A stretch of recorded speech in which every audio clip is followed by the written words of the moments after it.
Hello everyone and welcome again to psycho. Uttarakhand पर्यावरण पर्यवेक्षक के महत्वपूर्ण प्रश्नों की सीरीज़ में आपका स्वागत है। यह इस सीरीज़ की 4th वीडियो है और इस वीडियो में हम 20 साइंस के महत्वपूर्ण प्रश्नों को देखेंगे। ये सभी प्रश्न फॉरेस्टर के एग्जाम में पूछे गए थे और इन सभी प्रश्नों को हम एक्स्ट्रा फैक्ट के साथ कवर करेंगे। तो चलिए वीडियो को शुरू करते हैं। देखते हैं पहला प्रश्न। पहला क्वेश्चन है, वायुमंडल का सबसे निचला क्षेत्र कौन सा है जिसमें मानव अन्य जीवों के साथ रहता है? ओके, तो देखिए वायुमंडल के 5 लेयर्स होते हैं जो आपको पता होने चाहिए। यहाँ से क्वेश्चन बनते हैं बार बार। तो देखिए सबसे निचली वाली जो लेयर होती है, यानी जैसे ये अर्थ है, अर्थ के सबसे नीचे यानी सबसे अर्थ के जो सबसे पास होती है उस लेयर को बोलते हैं ट्रोपोस्फियर। ओके, हिंदी में से बोलते हैं क्षोभमंडल। इसकी जो ऊंचाई होती है वो आपको अलग अलग बुक में अलग अलग दिखेगी। ओके, लेकिन एक एवरेज निकाल के चलते हैं तो 12 से 18 किलोमीटर होती है इसकी ट्रोपोस्फियर की, यानी क्षोभमंडल जो कि पृथ्वी से सबसे पास की लेयर होती है उसकी ऊंचाई होती है 12 से 18 किलोमीटर। ओके, और जो ट्रोपोस्फियर होता है इसी में सभी मौसम संबंधित घटनाएं होती है, जैसे कि बारिश होना, बादल का गरजना, ये सब कहाँ होता है? ट्रोपोस्फियर में। इसके साथ साथ एयरप्लेन जो उड़ते हैं वो इसी वाले लेयर में उड़ते हैं। ओके, इसी में, इसी रेंज में उड़ते हैं। हॉट बैलून हो गए, सब इसी में उड़ते हैं। ओके, इसके बाद जो लेयर आती है वो है स्ट्रेटोस्फेयर। इसको हम बोलते हैं समताप मंडल, समताप। और स्ट्रेटोस्फेयर में ही हमारा क्या ओजोन लेयर पाया जाता है। ओके, और जो समताप मंडल की ऊंचाई है वो है 11 से लेके 50 किलोमीटर तक। ओके, अगर 50 किलोमीटर आए ऑप्शन में तो स्ट्रेटोस्फेयर होगा, यानी कि समताप मंडल है। ओके, इसके ऊपर जाते तो आता है मीजोस्फेयर। मीजोस्फेयर की जो ऊंचाई होती है वो होती है 40 से 50 किलोमीटर से लेके 80 से 90 किलोमीटर तक। ओके, यानी 50 से 90 किलोमीटर तक बोल सकते हैं। अब देखिए इस लेयर में क्या होता है, मेटियोर्स आते हैं, हमारे ब्रह्मांड से मेटियोर्स आते हैं, अंतरिक्ष से। तो ये जो हमारा लेयर है ये उनको जला देता है, मतलब इसके नीचे नहीं आ पाते मेटियोर्स, यहीं पे ये जल के भस्म हो जाते हैं, इसके नीचे नहीं आ पाते मेटियोर्स। ओके, इसके ऊपर चलते तो हमें मिलेगा थर्मोस्फेयर, जिसकी हाइट होती है 90 से लेके 800 किलोमीटर। और इस वाली लेयर में हम जो लो अर्थ ऑर्बिट वाले सैटेलाइट होते हैं, लो अर्थ ऑर्बिट के बारे में मैंने आपको पिछली वाली वीडियो में बता दिया था। ओके, अब इसके ऊपर चलेंगे, जो सबसे बाहर की लेयर है वो एक्सोस्फेयर। ओके, एक्सोस्फेयर की जो हाइट है वो है 800 से लेके 3000 किलोमीटर तक। ओके, 3000 किलोमीटर तक। यहाँ पे क्या होते हैं, स्पेस क्राफ्ट उड़ते हैं, स्पेस क्राफ्ट हो गया, और कुछ सैटेलाइट यहाँ पे भी होते हैं। ओके, तो ये हो गया लेयर्स ऑफ एटमॉस्फेयर, ये सब आपको पता होना चाहिए, यहाँ से क्वेश्चन बनते हैं। ओके, तो हमसे पूछा गया था कि मानव मानव कहाँ पे रहेगा? सबसे नीचे रहेगा, ट्रोपोस्फेयर में। नेक्स्ट क्वेश्चन देखते हैं। नेक्स्ट क्वेश्चन है कि who develop a relationship between the pressure difference between 2 point with the velocity change and height change, यानी कि वेग परिवर्तन और ऊंचाई परिवर्तन के साथ दो बिंदुओं के मध्य दाब अंतर के मध्य के संबंध को किसने विकसित किया था? तो देखिए बर्नौली ने किया था। बर्नौली का थ्योरम क्या है? देखिए ये बर्नौली का थ्योरम, इसमें देखिए ये जैसे कि कोई पाइप है। ओके, अब ये यहाँ पे देखिए इसका एरिया कम है, यहाँ पे एरिया ज़्यादा है, और इसकी जो सरफेस, ये सरफेस है, सरफेस से इसकी हाइट है h1 और इसकी हाइट है h2। तो बर्नौली ने यही कहा था कि, देखिए बर्नौली ने क्या कहा था कि यदि कोई आदर्श गैस किसे बोलते हैं? जो असंपीड्य और अश्यान होती है। ठीक है, किसी नली में धारा रेखीय प्रभाव में बह रहा हो तो इसके प्रति एकांक आयतन की कुल ऊर्जा, जो इसकी टोटल ऊर्जा होगी, टोटल ऊर्जा में कौन कौन सी ऊर्जा आएगी? गतिज ऊर्जा, स्थितिज ऊर्जा और दाब ऊर्जा, यानी कि काइनेटिक एनर्जी और पोटेंशियल एनर्जी और प्रेशर एनर्जी। इनका अगर हम सम करेंगे तो हर एक पॉइंट पर क्या होगा? कांस्टेंट होगा। ओके, तो ये था बर्नौली का थ्योरम। तो जो ये स्टेटमेंट है ये किसने दिया था? बर्नौली ने दिया था। देखिए ये है इसका डायग्राम, यहाँ पे क्या है? A1 एरिया और ये है एरिया A2। यहाँ पे वेलोसिटी कितनी होगी द्रव्य की? यहाँ होगी v1 और यहाँ पे होगी v2, और इसकी हाइट दे रखी है, देखिए हाइट है, ये सरफेस है, सरफेस से इसकी हाइट होगी h1, ये हो गया h2 हाइट। तो इनमें यहाँ पे क्या प्रेशर होगा और यहाँ पे क्या प्रेशर होगा? अगर यहाँ पे जो वेग है वो v1 है और यहाँ पे जो वेग है v2 है। इसमें जो रिलेशन बताता है किसने बताया था? बर्नौली ने बताया था। ओके, और ये बर्नौली का थ्योरम है, यानी कि P प्लस जो काइनेटिक एनर्जी होती है प्लस जो पोटेंशियल एनर्जी होती है, ये क्या होता है? कांस्टेंट होता है। ओके, नेक्स्ट क्वेश्चन देखते हैं। नेक्स्ट क्वेश्चन है, यदि एक बस 3 मीटर की वक्रता त्रिज्या यानी कि रेडियस ऑफ कर्वेचर वाले उत्तल दर्पण से 5 मीटर की दूरी पर स्थित हो तो निर्मित प्रतिबिंब की स्थिति क्या होगी? ओके, इमेज कितनी दूरी पर बनेगा ये पूछा गया। ओके, मिरर की बात करें तो मिरर का फॉर्मूला लगाएंगे, यानी कि 1/f is equal to 1/v plus 1/u। Mirror में यहाँ पे प्लस में होता है और लेंस होता तो लेंस में यहाँ पे माइनस आ जाता है, बस सिंपल इतना है। अब देखिए हमें एफ तो दिया नहीं है। ओके, एफ नहीं दिया, लेकिन रेडियस ऑफ कर्वेचर दे रखा है, और रेडियस ऑफ कर्वेचर और जो फोकस होती है उसमें एक रिलेशन होता है। वो रिलेशन क्या होता है कि F is equal to r/2, यानी वक्रता त्रिज्या का आधा होता है फोकस। ओके, तो हमें ये दे रखा है वक्रता त्रिज्या, तो फोकस निकाल लेते हैं 3, 3/2। ओके, ये हो गया, इसको ऐसे रहने देते हैं। एफ की वैल्यू क्या आएगी 3/2। और देखते हैं और क्या दे रखा है हमें, यू दे रखा है, यानी ऑब्जेक्ट की डिस्टेंस दे रखी है। तो यू की वैल्यू दे रखी है 5। अब हमेशा यू को कैसे लेते हैं, माइनस में लेते हैं। यू हमेशा माइनस में लेना है आपको, यू। अब सबको हम फॉर्मूले में डाल देते हैं, 1/f is equal to 1/v plus 1/u। 1/f की वैल्यू क्या था, 1/f की वैल्यू क्या है, 3/2। 3/2 ये रख दिया। 1/v निकालना है हमें, प्लस 1/u की वैल्यू होगी -5। ओके, अब इसको हम इधर ले जाएंगे तो ये क्या हो जाएगा, प्लस हो जाएगा, और ये पलट जाएगा, ऊपर आ जाएगा, 2/3 हो जाएगा। यानी कि मैं डायरेक्ट कर रहा हूँ, 1/v इज इक्वल टू 2/3, और ये उधर जाके प्लस हो जाएगा, यानी 1/5 ये हो जाएगा। ओके, अब इसको आगे सॉल्व करते हैं। एलसीएम हो गया 15। ओके, 3 से 15 गया 5, और 5 दूनी 10, प्लस 5 से गया 3 बार में, और 3 हो गया, यानी 1/v की वैल्यू आ गई 13/15। तो v की वैल्यू क्या हो जाएगी, पलट जाएगा, ये पलट देते हैं, यानी कि v की वैल्यू आ जाएगा 15/13। अब इसको काटते हैं, 13 एकम 13। ओके, फिर पॉइंट लगेगा तो 20 हो जाएगा, फिर 13 कम 13। ओके, तो ये ऑप्शन देखते हैं 1 पॉइंट। तो ऑप्शन से देख लेते हैं, यहाँ पे ऑप्शन में सिर्फ बी ऑप्शन है जिसमें आ रहा है 1.1। ओके, तो हमारा ऑप्शन ये हो जाएगा, ये 1.15 आ जाएगा। 1.15 मीटर दूरी पर इमेज फॉर्म होगा। ओके, नेक्स्ट क्वेश्चन देखते हैं। नेक्स्ट क्वेश्चन है कि यदि निर्मित प्रतिबिंब का आकार छोटा है तो उत्तल लेंस से वस्तु की स्थिति क्या होगी।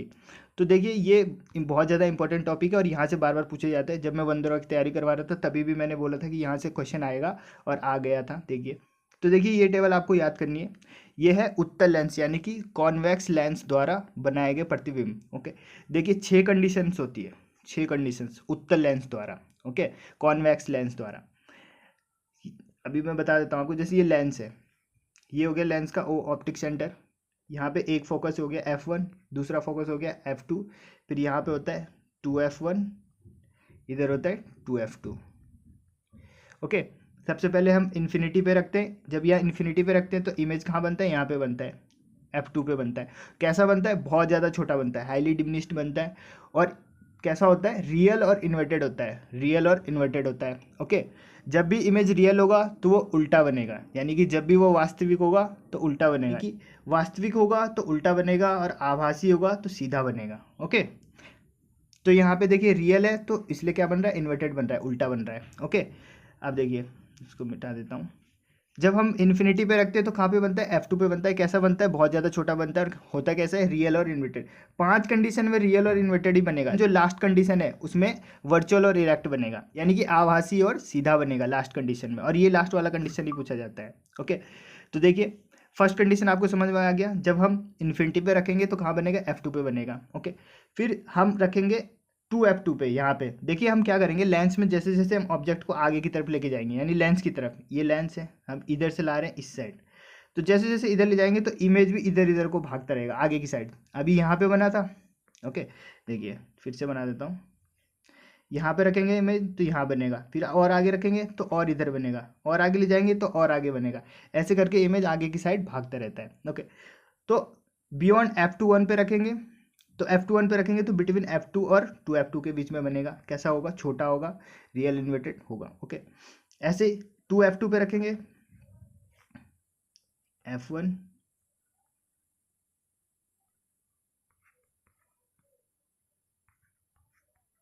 थर्ड देखिए जब हम 2f1 पे रखेंगे, 2f1 यहाँ पे रखेंगे तो इमेज कहाँ बनेगा, 2f2 पे बनेगा, यहाँ पे बनेगा। और कैसा होगा, ये सेम साइज का होगा। इस कंडीशन में कैसा होता है, सेम साइज का होता है, रियल होता है, इन्वर्टेड होता है। ओके, f1 और 2f1 के बीच रखेंगे तो 2f2 पे बनेगा, और बाकी ये आपको ऐसे ही देखना है। इसको तो आपको याद करना होगा, और ये याद कैसे करना है, आपको प्रैक्टिस करना है। और प्रैक्टिस कैसे करना है, आपको डायग्राम बना के। ओके, डायग्राम मैंने बता दिया, जैसे आप ये बनाओगे, इसके बाद आपको f1 यहाँ लिखना है, f2 यहाँ लिखना है। ओके, फिर यहाँ पे आ जाएगा 2f1 और इधर आएगा 2f2। अब आपको ऑब्जेक्ट को इधर से इन्फिनिटी से शुरू करना है और यहाँ पे बनेगा। फिर आपको एक स्टेप आगे लाना है तो ये एक स्टेप आगे भागेगा, फिर एक स्टेप यहाँ रखेंगे तो ये फिर एक स्टेप आगे भागेगा।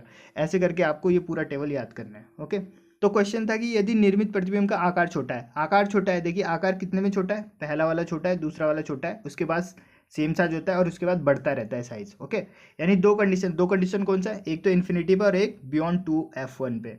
तो इन्फिनिटी है नहीं इसमें, तो बियॉन्ड 2f1 ये हो गया हमारा राइट आंसर। नेक्स्ट क्वेश्चन देखते हैं। यानी कि एक एको में उत्पादित बिंदु से परावर्तक सतह तक ध्वनि द्वारा तय की गई कुल दूरी कितनी होगी। ओके, देखिए एको बता देता हूँ मैं। जैसे एक ये वॉल है या फिर कोई सतह है, यहाँ से कोई ध्वनि सोर्स है, यहाँ भी सोर्स है, यहाँ से ध्वनि निकलती है, फिर ये टकरा के वापस सुनाई देती है, तो इसी को बोलते हैं एको। ओके, इसको बोलते हैं एको। अब एको सुनने के लिए दो चीज़ें चाहिए होती है, दो चीज़ें। एक तो टाइम, टाइम कितना चाहिए होता है 0.1 सेकेंड, 0.1 सेकेंड के अंदर सुनाई देनी चाहिए एको। ओके, दूसरा होता है डिस्टेंस, डिस्टेंस मिनिमम डिस्टेंस कितना होना चाहिए, यानी ये सोर्स और जो ये हमारा रिफ्रैक्टिव सरफेस है, इन दोनों के बीच की दूरी कितनी होनी चाहिए, तो 17.2 मीटर, इतनी होनी चाहिए, 17.2 मीटर इन दोनों के बीच में दूरी होनी चाहिए। ओके, तो इन दो चीज़ों को आपको याद रखना है कि टाइम कितना होता है 0.1 सेकेंड और डिस्टेंस कितना होता है 17.2 मीटर। ओके, हमसे पूछा गया है कि एको मतलब कि दोनों के बीच की दूरी कितनी होगी, तो 17.2 होता है। ओके, 17.2 होता है, लेकिन इसमें क्या हो रहा है, जा भी रहा है और टकरा के आ भी रहा है, तो टोटल देखिए कितना हो गया 17.2, इधर से गया फिर उधर से भी 17.2 आएगा, इन दोनों को जोड़ देंगे तो कितना आ जाएगा 34.4। Okay, option number D. Next question देखते हैं। नेक्स्ट क्वेश्चन के how many valence electron are present in group 13 element of modern periodic table. Group 13 के तत्वों में कितने संयोजकता इलेक्ट्रॉन मौजूद होते हैं। तो देखिए मैं आपको बता देता हूँ एक ट्रिक। जैसे आपसे 10 से ऊपर का पूछे कि ग्रुप 10 से ऊपर 10, 11, 12, 13, तो आपको क्या करना है, सिंपली 10 से घटा देना है उसको और वो आ जाएगा। जैसे कि 13 है, 13 में 10 घटाएंगे तो क्या आएगा 3, तो इसमें कितने संयोजकता इलेक्ट्रॉन होंगे 3 होंगे। अगर 14 का पूछता तो 14 माइनस 10 कितना हो गया 4, इसमें कितने संयोजकता इलेक्ट्रॉन है 4। 18, 18 में 10 घटाएंगे कितने आएंगे 8, और 8 ही होता है। नोबल गैस की लास्ट कक्षा क्या होती है, फुल होती है, यानी उसमें कितने होते हैं संयोजकता इलेक्ट्रॉन 8 होते हैं। ओके, तो 10 में से आपको माइनस कर देना है। ओके, तो इसका आंसर क्या हो गया 3। नेक्स्ट क्वेश्चन देखते हैं। नेक्स्ट क्वेश्चन है कि प्रकृति में कितने मौलिक बल विद्यमान है। How many fundamental force are existing in nature.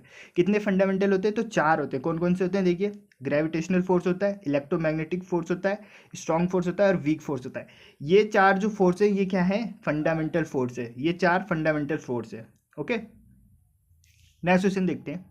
Next question है कि which of the following term is use to denote the cell which become structurally and functionally specialised and lose the ability to divide, यानी कि जिसमें विभाजित होने की क्षमता खो देते हैं वो। तो मैंने आपको फर्स्ट वाली वीडियो में ये बताया था जब मैंने आपको प्लांट टिश्यू के बारे में बताया था। प्लांट टिश्यू दो टाइप के होते हैं, एक होता है मेरिस्टेमेटिक टिश्यू और एक होता है परमानेंट टिश्यू। मेरिस्टेमेटिक टिश्यू वो होते हैं जो अपनी लाइफ भर, पूरी लाइफ में डिवाइड होते रहते हैं, यानी विभाजित होते रहते हैं। ओके, ये तीन प्रकार के होते हैं, एपिकल, लेटरल और इंटरकैलरी। जबकि परमानेंट टिश्यू कौन होते हैं, ये इन्हीं से बनते हैं, मेरिस्टेमेटिक से, यानी वे मेरिस्टेमेटिक टिश्यू होते हैं ये जो डिवाइड होने की पावर खो देते हैं, तो वो बन जाते हैं permanent tissue. Okay, permanent tissue फिर दो पार्ट में होते हैं, एक होता है सिंपल, एक होता है कॉम्प्लेक्स। ओके, और अगर आपको ये सब डिटेल में पढ़ना है तो आपको 9th क्लास की एक प्लेलिस्ट मिलेगी नीचे, उसमें टिश्यू वाला जो चैप्टर है उसे आपको पूरा देखना है। ओके, पूरा क्लियर हो जाएगा आपका। तो जो परमानेंट टिश्यू होता है ये क्या होता है, डिवाइड नहीं कर पाता है, डिवाइड करने की क्षमता खो देता है। नेक्स्ट क्वेश्चन देखते हैं। नेक्स्ट क्वेश्चन है कि पिघले हुए सोडियम क्लोराइड के विद्युत अपघटन। ओके, इलेक्ट्रोलाइसिस करना है हमें सोडियम क्लोराइड का, पिघले हुए सोडियम क्लोराइड का। ओके, तो देखिए सोडियम क्लोराइड लिया हमने NaCl पिघला हुआ। अब इसमें हम डालेंगे रॉड, इलेक्ट्रोलाइसिस करना है, यानी एक प्लस डालेंगे, प्लस पॉजिटिव रॉड, एक एनोड और एक कैथोड डालेंगे, इसको क्या जोड़ देंगे, बैटरी से जोड़ देंगे। ऐसे ही करते हैं इलेक्ट्रोलाइसिस में। तो देखिए NaCl ये टूट जाएगा, किस में टूट जाएगा, Na प्लस में और Cl नेगेटिव में, Na प्लस में और Cl नेगेटिव में टूट जाएगा जैसे हम इसका इलेक्ट्रोलाइसिस करेंगे। अब जो Na प्लस है वो किसकी तरफ चल जाएगा, माइनस वाले की तरफ चल जाएगा। ओके, और Cl नेगेटिव किसकी साइड चल जाएगा, पॉजिटिव वाले रॉड के ऊपर चिपक जाएगा। ओके, तो इस प्रकार हमें क्या मिल जाएगा, Na और Cl अलग अलग मिल जाएंगे दो। ओके, तो यही पूछा जाएगा सोडियम क्लोराइड के विद्युत अपघटन। जब इसका इलेक्ट्रोलाइसिस करेंगे तो क्या मिलेगा, सोडियम मिल रहा था हमें, ओके, नेगेटिव रॉड पे, और जो क्लोरीन कहाँ मिल रहा था हमें, पॉजिटिव रॉड पे। ओके, नेक्स्ट क्वेश्चन है जब मैग्नीशियम और हाइड्रोक्लोरिक अम्ल HCl की अभिक्रिया करते हैं तो क्या बनता है। ओके, यानी मैग्नीशियम लिया हमने और HCl लिया, इन दोनों की अभिक्रिया करवा देते हैं तो MgCl तो बनेगा, देखिए तुक्का लगाना है, MgCl2 बनेगा। ओके, MgCl2 बनेगा, प्लस ये H बच जाएगा तो H ये रख दिया हमने H2। ओके, अब इसको बैलेंस कर लेते हैं, यहाँ पे Cl कितना है 2, तो यहाँ पे भी हम 2 लगा देते हैं और ये बैलेंस हो गया, 2H इधर है, 2H इधर है, 2 Cl यहाँ पे। ओके, तो क्या बना, मैग्नीशियम क्लोराइड बना और हाइड्रोजन बना। ओके, तो हाइड्रोजन और मैग्नीशियम क्लोराइड। नेक्स्ट क्वेश्चन देखते हैं। नेक्स्ट क्वेश्चन के निम्नलिखित में से किसे लाल शैवाल कहा जाता है? Red algae. तो इसका आंसर आपको पता हुआ, क्यों पता हुआ? क्योंकि ये मैंने आपको ऑलरेडी करवा दिया है। तो रेड एल्गी का मैंने क्या बताया था? रोडोफाइटा। रोडोफाइटा या फिर रोडोफाइकी, इसका क्या हो जाता है नीचे? और क्लास हो जाता है, डिवीजन के नीचे और क्या क्लास होता है? रोडोफाइकी। तो रोडोफाइकी क्या है? Red algae. क्लोरोफाइकी, क्लोरोफाइकी क्या होगा? हरे रंग का होगा। फियोफाइकी कैसा होगा? ब्राउन कलर का होगा। और डाइनोफाइकी किस में आते हैं? पायरोफाइटा में आते थे। ओके, तो जो मैंने आपको ये टेबल बोला था कि रटना है, तो इसे आपको रटना ही पड़ेगा, तभी आपको 1 नंबर मिलेगा। ओके, क्लोरोफाइटा कैसे थे? ग्रीन। फियोफाइटा ब्राउन। पायरोफाइटी में थे डाइनोफाइकी। ओके, क्राइसोफाइटा में क्या थे? डाई एटम्स थे। रोडोफाइटा रेड थे। ओके, यूग्लिनोफाइटा यूग्लिनोइड्स टाइप के थे। ओके, ये आपको याद करना ही होगा। नेक्स्ट क्वेश्चन देखते हैं। सतह पर किसी वस्तु के लिए वस्तु पर आरोपित अविलंबवत बल, for an object on a surface the normal force acting on the object balance out. Okay, किसी ऑब्जेक्ट के लिए एक सरफेस पर लंबवत बल कौन सा होता है? उसका वेट होता है। जैसे कि कोई बॉडी है, ये बॉडी है, ये बॉडी क्या करेगा? एक सरफेस पे एक परपेंडिकुलर फोर्स लगाएगा, इसी को क्या बोलते हैं? वेट बोलते हैं। इसका मान कितना होता है? W=mg होता है। ओके, तो वेट क्या होता है? एक फोर्स होता है। और मास क्या होता है? मास क्वांटिटी होता है, उस वस्तु की क्वांटिटी होता है कि उस वस्तु में वो चीज़ कितनी है, वो हो गया मास। ओके, जबकि वेट क्या होता है? एक फोर्स होता है। ओके, अब वेट का मान हमेशा बदलता रहता है। इस प्लेनेट पे कुछ है, या फिर पृथ्वी की बात करें, पोल पे कुछ है, इक्वेटर पे कुछ है। क्यों? क्योंकि ये जी पे डिपेंड कर रहा है। जितना उसका ग्रेविटेशनल एक्सीलरेशन है उस अकॉर्डिंग डब्ल्यू का मान चेंज होता है, वेट का मान चेंज होता है। किसी व्यक्ति का 60 kg वेट है यहाँ पे पृथ्वी पे, तो मून पे कितना हो जाएगा उसका? 1/6 यानी कि 10 हो जाएगा, 10 kg। पर जबकि किसी व्यक्ति का मास 60 kg है, तो मून पे कितना होगा उसका मास? 60 ही रहेगा। ओके, वेट चेंज होता है, मास चेंज नहीं होता है। ओके, और वेट क्या होता है? फोर्स होता है। कैसा फोर्स होता है? सरफेस पे लगता है फोर्स। और किस डायरेक्शन में लगता है? परपेंडिकुलर लगता है, बिल्कुल। ओके, इतना पता होना चाहिए आपको। नेक्स्ट क्वेश्चन देखते हैं। नेक्स्ट क्वेश्चन है, उस परमाणु की परमाणु संख्या, ओके, एटॉमिक नंबर पूछा गया है, जिसमें 4 प्रोटॉन, 5 न्यूट्रॉन और 4 इलेक्ट्रॉन है। ओके, इससे ज़्यादा इजी क्वेश्चन नहीं हो सकता। देखिए, परमाणु संख्या यानी कि एटम में मौजूद प्रोटोनों की संख्या। देखिए, ये एटम हो गया। एटम के बाहर क्या होते हैं? कक्षा होते हैं, ऑर्बिट्स होते हैं, जिसमें इलेक्ट्रॉन चक्कर लगाते हैं, इलेक्ट्रॉन। और बीच जो ये इसका न्यूक्लियस होता है, न्यूक्लियस में क्या होता है? प्रोटॉन और न्यूट्रॉन होते हैं। ओके, तो देखिए, जो परमाणु संख्या होती है यानी एटॉमिक नंबर होता है, वो प्रोटॉन की संख्या होती है, इलेक्ट्रॉन नहीं। इलेक्ट्रॉन और प्रोटॉन तो सेम होता है, लेकिन हमको इलेक्ट्रॉन नहीं करना है मार्क कभी भी। अगर आपसे पूछा जाए कि परमाणु संख्या क्या होती है, तो हमेशा आपको प्रोटॉनों की संख्या बताना है, इलेक्ट्रॉन नहीं। जबकि दोनों बराबर हैं, लेकिन आपको प्रोटॉन मार्क करना है। ओके, तो परमाणु संख्या यानी कि प्रोटॉनों की संख्या, और इलेक्ट्रॉन की संख्या और प्रोटॉन की संख्या दोनों की बराबर होती है। ओके, यानी कि अगर इसमें 4 इलेक्ट्रॉन है, तो इसमें 4 प्रोटॉन भी होंगे। ओके, 4 इलेक्ट्रॉन और 4 प्रोटॉन होंगे। और जो परमाणु संख्या होती है वो क्या होती है? प्रोटॉनों की संख्या। तो इसमें कितने प्रोटॉन है? 4 प्रोटॉन है, तो इसकी जो परमाणु संख्या होगी 4। अब अगर एटॉमिक मास पूछे, परमाणु द्रव्यमान, तो परमाणु द्रव्यमान क्या होता है? प्रोटॉन की संख्या प्लस न्यूट्रॉन की संख्या, यानी जो न्यूक्लियस है इसका। न्यूक्लियस में क्या होता है? प्रोटॉन और न्यूट्रॉन। तो यानी हम सिंपली बोल सकते हैं जो न्यूक्लियस है वो कितना है, यही होता है उसका एटॉमिक मास। तो प्रोटॉन की संख्या प्लस न्यूट्रॉन की संख्या, प्रोटॉन कितने? 4, और न्यूट्रॉन कितने? 5। तो कितने हो जाएगा इसका एटॉमिक मास? 9। एटॉमिक मास कितना हो जाएगा इसका? 9, जबकि इसका एटॉमिक नंबर कितना होगा? 4। ओके, नेक्स्ट क्वेश्चन देखते हैं। नेक्स्ट क्वेश्चन है, और बहुत इंपॉर्टेंट क्वेश्चन है, यहाँ से बार बार पूछा जाता है question. Minamata disease is related to. Minamata disease, देखिए 3 डिजीज है जो बार बार पूछी जाती है, मिनी माता, इटाई इटाई और ब्लू बेबी सिंड्रोम। तो तीनों आपको बताना चाहिए किससे होता है। जो मिनी माता है वो मरकरी से होता है। जब मरकरी पानी में घुल जाता है, यानी मरकरी द्वारा जल का प्रदूषण कर दिया जाता है, तब मिनी माता डिजीज होती है। और इसका नाम मिनी माता क्यों है? क्योंकि सबसे पहले ये जापान का एक शहर है मिनी माता, वहाँ पे हुआ था। फैक्ट्रियों का जो वेस्ट था वो तालाब में चला गया था, और उस वेस्ट में क्या था? मर्क्यूरी था। ओके, मर्क्यूरी था, जिससे कि जो तालाब है जिसमें वो वेस्ट चला गया था, उसके जितने भी एनिमल्स थे सब मर गए थे।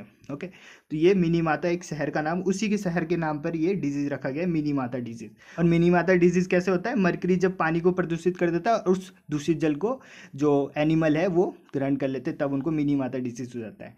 इटाई इटाई किससे होता है? इटाई इटाई होता है कैडमियम से। Okay, itai itai disease cadmium से होता है।